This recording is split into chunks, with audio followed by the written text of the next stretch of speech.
Olá, meus caros, relato a minha fé. Nessa oportunidade, eu vou contar-lhes algo muito interessante, lembrando que é a segunda edição, onde eu relato algo que me ocorreu na época que eu era criança, adolescente, que frequentava, visitava igreja e que tinha alguma sapiência do evangelho por conta dos próprios familiares, ou seja, se eu tinha alguma ciência, conhecimento do Evangelho, era porque os meus familiares falavam muito. E nessa ocasião eu vou falar sobre hinos que eu escutava com a minha avó. Na realidade, eu colocava esses hinos para escutar.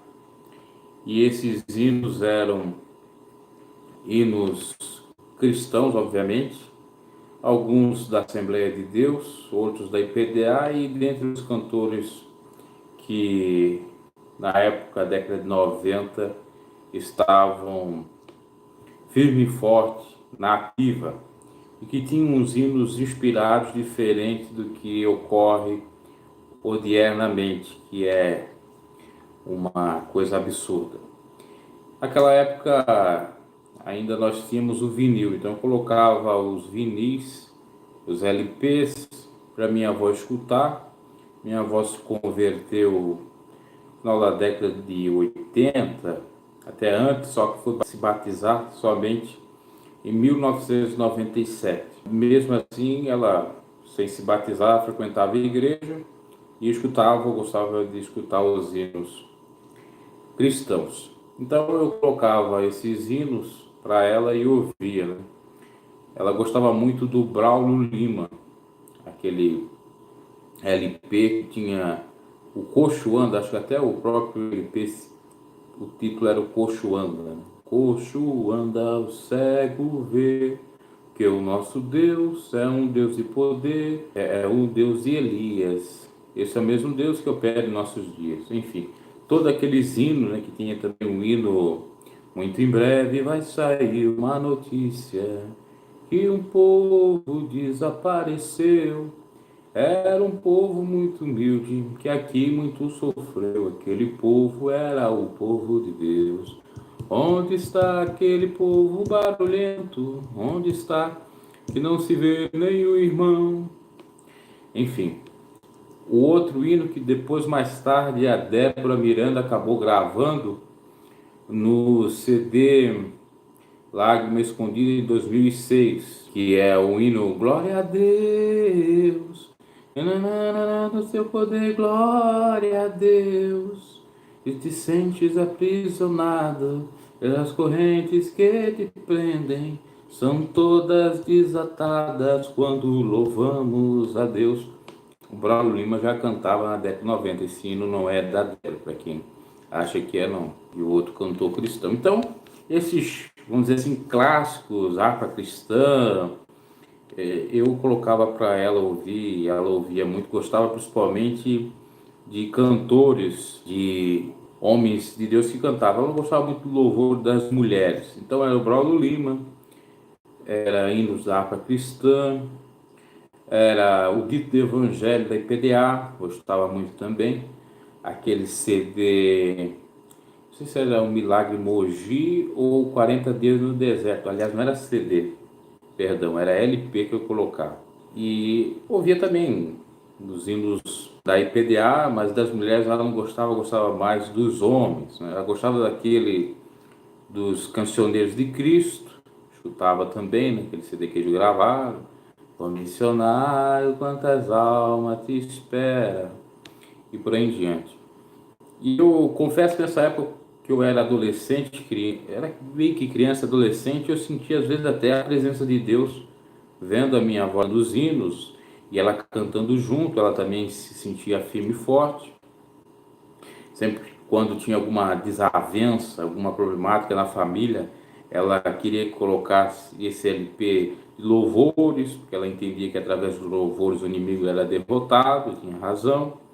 Quando ela mesmo não cantava, sem escutar, ela tinha aquele livretozinho, aquele inário da harpa cristã, cantava em casa, então, os hinos. ela aprendia. Aí já era uma época que ela já era membra e participava do coral das irmãs.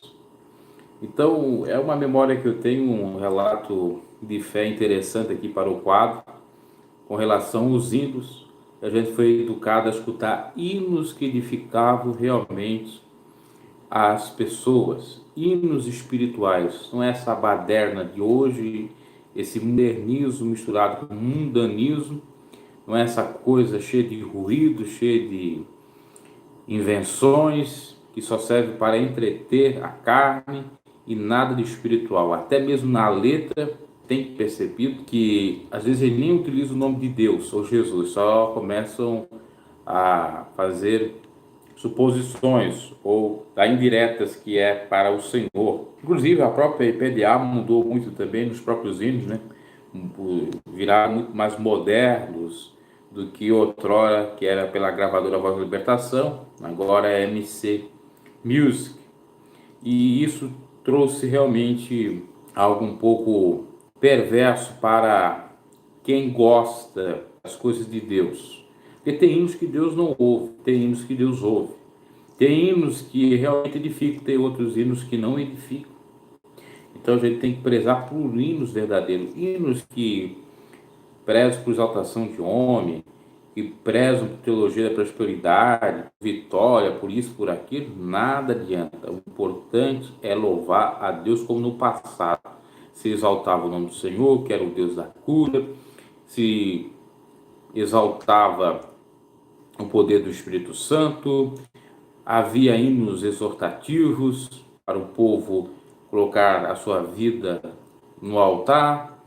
Inclusive nesse próprio LP eu me recordo do Braulio Lima, tinha um hino que falava com os filhos de crente: você é filho de crente, mas não é filho da luz, você conhece a verdade, você não é inocente, mais ou menos assim. Não pense que o Senhor vai... Agora me recordo bem a letra, mas mais ou menos falava assim. Hoje em dia você não ouve, né? Você só ouve amor, amor aqui, amor acolá, porque Deus derramou amor, porque é muito amor, muito louco. E aí se perde a essência da verdadeira adoração e de se edificar também, ou ser edificado. A palavra de Deus em Amós diz que tem hinos que não chegam até a Deus, que ele não ouve, que ele abomina esses hinos. E eu já citei alguns. Por isso que eu falei num vídeo anterior aí, o canal, dizendo que tem música mundana, considerada mundana, que às vezes é melhor do que esses hinos desse comércio, desse mundo gospel. Melhor em que sentido? Que às vezes estimula coisas boas, tem música mundana que fala até de Deus. Por exemplo, é claro que é um exemplo meio complicado para muitos, mas a música, o Raul Seixas diz: tenha fé em Deus, tenha fé na vida. Aí se você parar para analisar, ter fé em Deus, ok? Ter fé na vida, a vida quem é? Para quem é cristão é Jesus. Está mais encaixado com o Evangelho às vezes. Não estou dizendo as músicas do Raul Seixas todas. Não estou dizendo essa música toda. Estou dizendo só esse verso.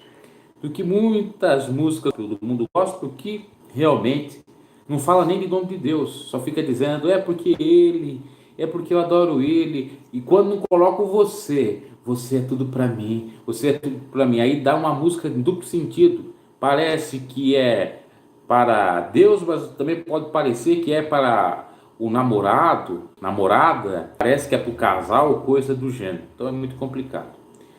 Então, esse é o relato de hinos espirituais que eu escutava, que eu colocava para minha avó, que eu sentia até alguns arrepios, creio eu, do Espírito de Deus. Na época eu não frequentava com assiduidade a igreja, uma vez ou outra, não tinha dons de Espírito, nada disso. Estou falando, para quem não entende esse quadro, de algo anterior à minha verdadeira conversão que se deu em 2005, que eu já datei praticamente tudo na primeira edição dos Relatos da Minha Fé. Outro recado: aproveite bem os idosos que você tem em sua casa, porque, como já dizia um conto chinês, quando morre um idoso, morre uma biblioteca. Eles têm muito a nos ensinar. A Bíblia também fala para a gente respeitar os anciãos, porque eles têm experiência e sabedoria para nos educar. E essa memória da minha avó serve como uma lição realmente da gente ter uma vida espiritual abundante, para saber escolher realmente hinos que trazem a mensagem de Cristo para a nossa edificação e a nossa bênção. Abraço, Deus os abençoe e até uma próxima.